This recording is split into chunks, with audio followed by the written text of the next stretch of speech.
Welcome back to another episode of Flawless Plan Garage, where today we're in one of my favorite places, the racetrack. Is it your favorite place too? Jury's still out on that one.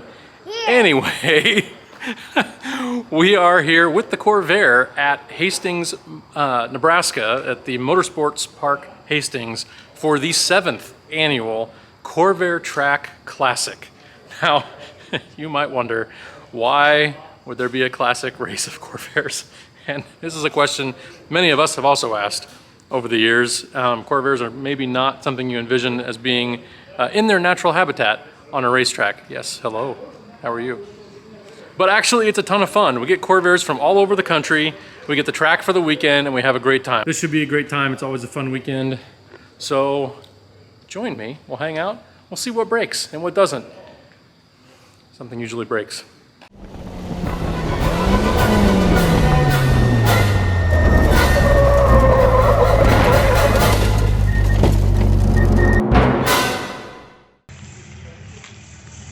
Morning, guys. Good morning. Good morning. Is anybody ready to go quickly today? Yeah. Shooting into the sun.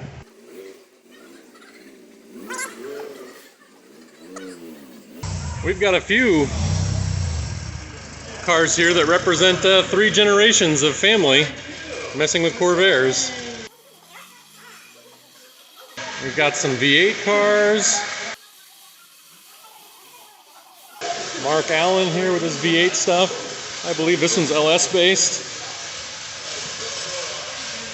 Got some SCCA cars. We got the Proceses here from Iowa. Got some turbo cars. Alex Becker here. Got Dan Reese's car over here. Nice hot 140. Even got my little family sedan here converted from street car spec to race car spec because I took the seat out. So now it's a race car.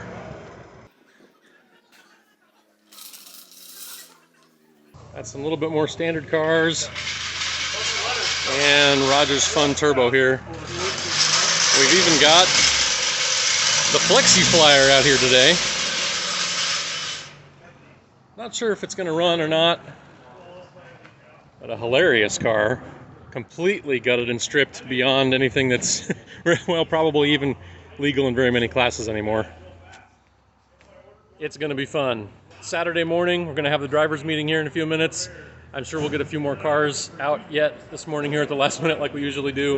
It's going to be a good day. After the drivers meeting is usually a good opportunity to get in a parade lap or two, which is great for folks who are new to the track, to get just a sense of how everything's laid out, how to enter and exit, and just kind of get the sight lines out there on the track. And it's always fun being with a big group and getting to see this many Corvairs out on the racetrack at the same time. And then I got to go out for my first session. And if you listen closely, you can actually hear my hopes and dreams of a good lap time slowly sputter away into nothing.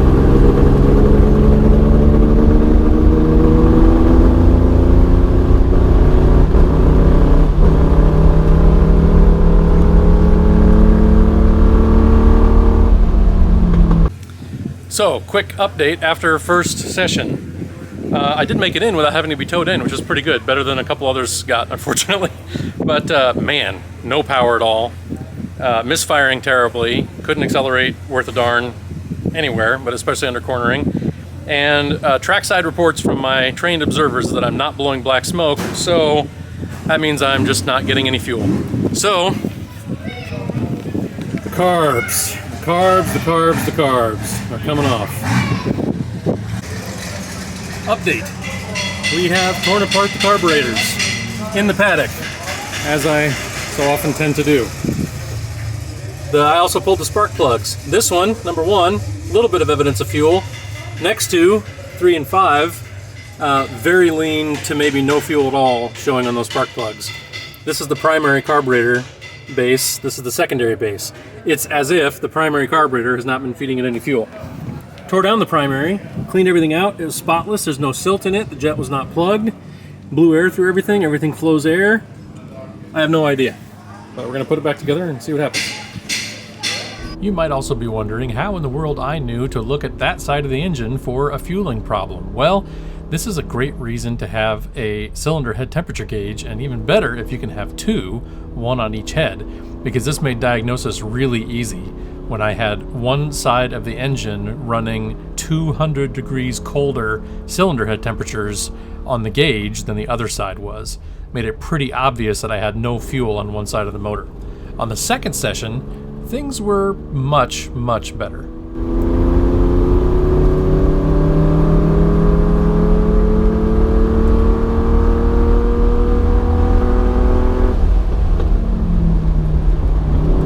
We've got some interesting stories already from this morning. We had a water-cooled car, one of the V8 cars, blow a coolant hose during the parade laps before we even got onto the track. But talented group here of hardworking folks at the track, they got it cleaned up right away, and we got to live action very quickly. And after a few heats this morning of our Corvair group, we got some results. So Greg King here once again, fastest man from Missouri. And he's leading all of us. Chris Lee is a great guy. He's coming out to hang out with us today, but he's actually in a Porsche, one of those Brand X air-cooled cars we don't talk about. The rest of the Corvairs here, you can see Alex, Dan, Roger, myself, Mark, Eric. Mark Allen brought 3 cars, so he's listed on here a few times. A couple different guys driving them. Even my folks are out here having a good time. We've got coupe sedans, some pretty serious race cars, and a lot of just fun street cars.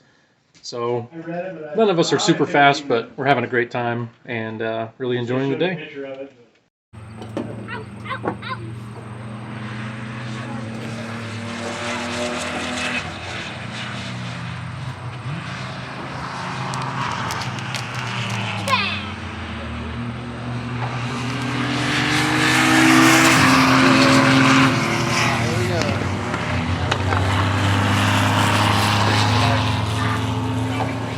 Oh, Dan looking tidy down there.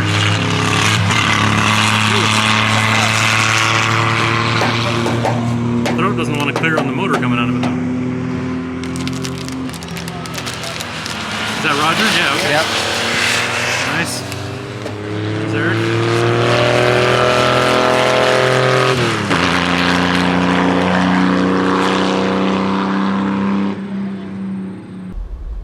Now, my personal goal at the event here in 2021 was to set a new personal best lap in this car, which I have previously done a 157 in this car on this track, which, as anyone will tell you, is not fast at the track in Hastings, but, you know, for an amateur driver in a 100 horsepower sedan, you know, I feel good about it.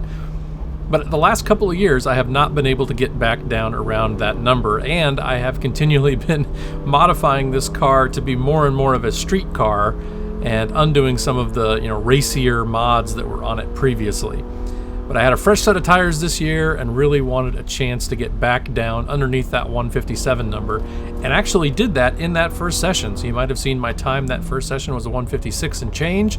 I was pretty happy with that, but of course I wanted to do better. And things were going reasonably well in the later sessions of the day until the expensive noises started. And no matter what I could do, I could not get that noise captured on the video, but it really did not sound good. And I'm sure it was not because of the way I was using curbing. I'm sure the car doesn't mind that at all.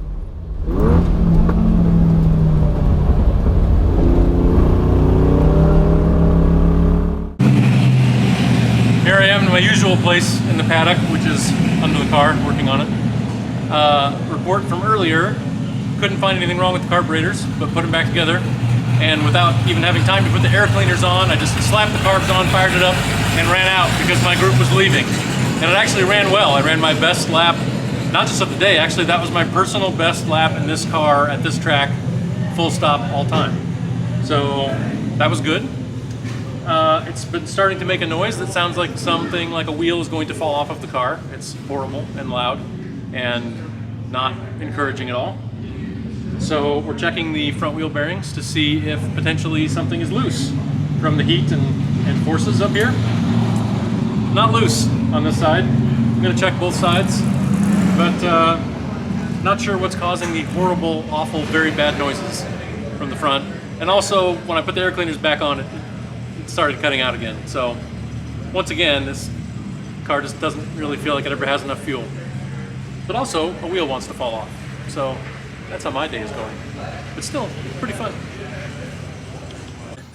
Okay, so the question here is, where's the noise coming from? And we're looking at the back wheel and the back suspension, the inside of it, because we were looking to see if we had play in the wheel bearing, and we have a little play in the wheel bearing, but what we have is a lot of movement, as you can see there, and it seems like most of that movement is actually, Your spider side here. you can just see it there, it's the axle like sliding in and out or slopping in and out of the differential itself, which, thanks to my handy dandy local Corvair friends here at the track, It's normal.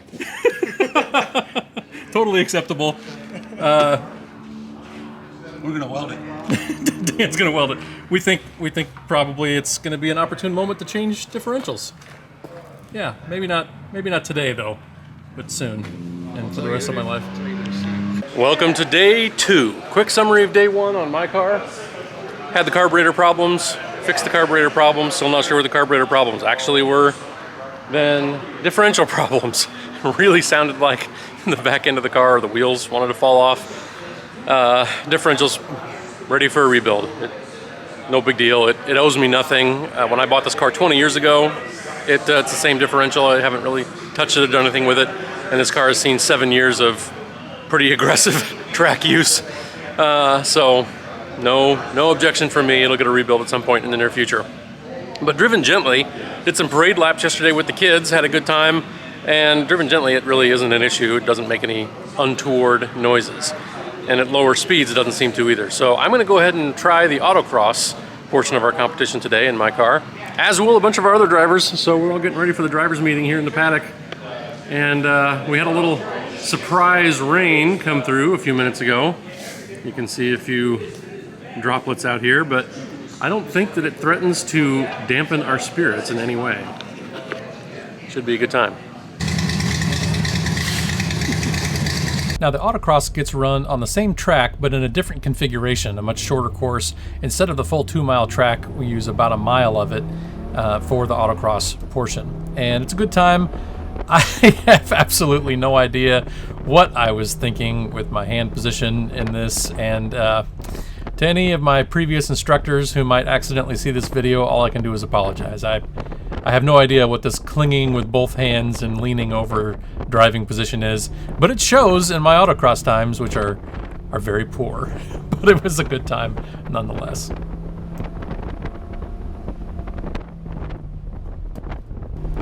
On one of my later laps, I even got to demonstrate that though many people might tell you this is not possible, it is indeed possible to understeer a Corvair directly off of a racetrack.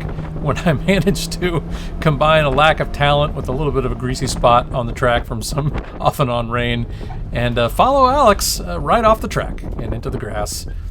But thanks to our folks in Hastings, great groundskeeping, no long-term issues there.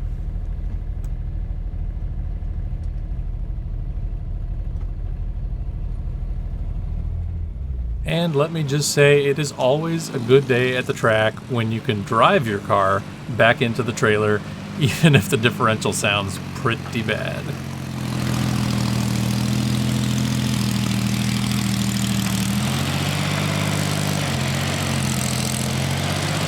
All right, a nice breezy wrap up to today. We have finished pretty much our Autocross portion. People are getting loaded up, and we'll go inside for our awards presentation here in a few minutes. Things are packed up. I ended up deciding, I've got mine in the trailer back there, you can just see it. Ended up deciding that discretion was the better part of valor when my differential noise kept continuously getting worse. Even in a straight line, it was howling pretty good.